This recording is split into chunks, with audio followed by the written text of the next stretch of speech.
Have you ever caught yourself scrolling through reels and suddenly it's 2 hours later and you have achieved absolutely nothing?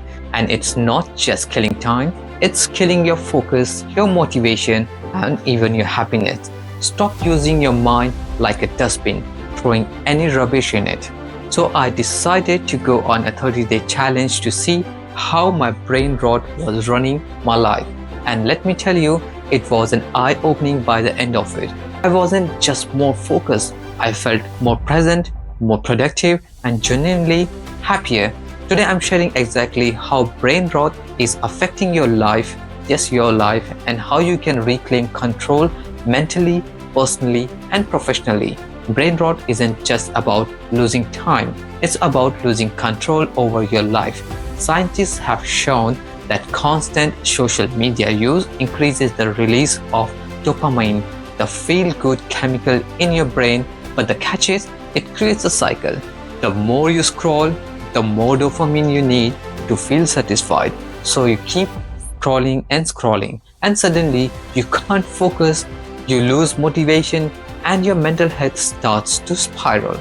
A 2018 study from the University of Pennsylvania found that reducing social media to just 30 minutes a day significantly decreased the level of anxiety and depression. And honestly, after this challenge, I am not surprised. It hit me one day when I was just sitting and my daughter Naila, she was trying to show me something, but I was too busy checking on my notifications, my emails on my phone. When I finally looked up, she had already walked away. That moment hit hard. That night, I decided to take back control. No more mindless scrolling or no more wasted time. If it's my home time, my family time, I want to give my time to my family. I started with small changes, limiting social media time, removing distractions, and spending more quality time with my family. And guess what? The best time I spent during those 30 days wasn't online. It was with my family, cooking with my wife, and playing with my daughter Naila. That was the real dopamine hit. But it wasn't just personal. My work-life balance completely changed. I used to half listen to conversations before and wonder why I wasn't progressing.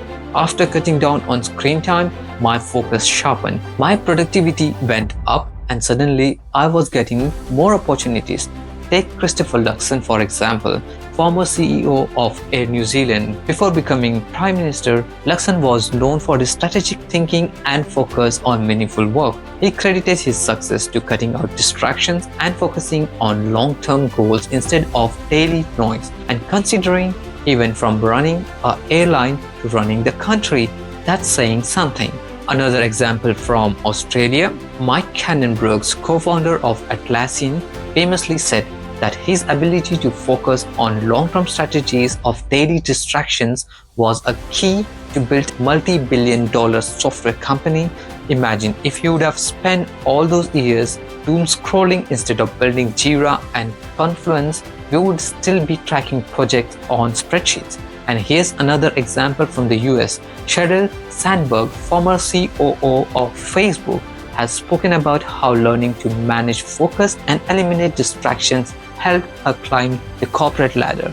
She is known for her ruthless time management and ability to separate high-impact tasks from low-value noise. It's a no coincidence that she helped turn Facebook into a global powerhouse. Here's the science. When you scroll through the social media, your brain releases dopamine in short bursts. But when you stop, your brain starts producing cortisol, the stress hormone, because it's craving the dopamine hit. That's why you feel anxious when you are not checking your phone. And it's not just mental, it affects your sleep, your motivation, and even your decision-making skills. Studies have shown that constant phone use reduces gray matter in the brain, the part responsible for focus and self-control. Basically, brain rot is making us dumber. That's really serious. I'm not the only one who's seen this. In New Zealand, Peter Beck, the founder of Rocket Lab, talked about how limiting distractions and maintaining a clear mental focus helped him take Rocket Lab from a small startup to one of the leading private space companies in the world.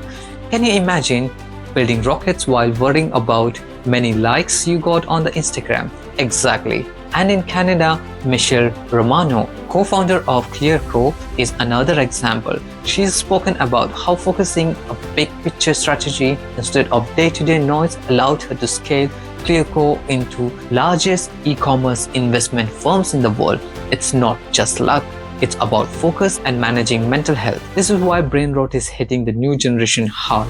Kids are growing up attached to screens. They are more connected than ever, but feeling more isolated and anxious. A study from New Zealand Ministry of Health showed that teenagers who spend more than 3 hours a day on social media have higher rates of depression.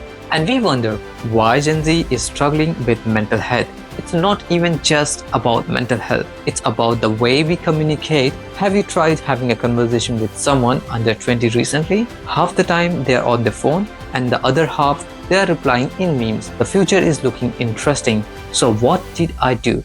I started small, deleted non-essential apps, set screen time limits, replacing scrolling with reading and spending time with my family, started my mornings without my phone, spent time outdoors every day, only consumed content that will add value and help me grow in my life. And it worked.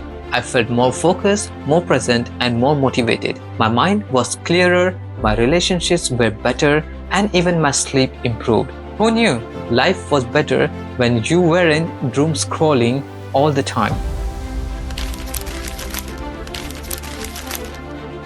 Now here's my challenge to you. Try cutting back on social media for 30 days. Start small, delete one app, reduce screen time, and spend more time doing things that actually makes you happy. And after 30 days, tell me how you feel in the comments. If you're still watching this video, thank you so much. You're already miles ahead of most of the people just by wanting to grow and improve. Now I want to hear from you. Drop a comment with the topic you'd like me to cover next, and let's keep this journey going. Success isn't just about working hard, it's about working smart. And sometimes that means unplugging and focusing on what really matters. If you found this helpful, hit that subscribe button and share it with your friends. And remember, your mind is the most valuable asset. Take care of it. Until next time, stay sharp and stay focused.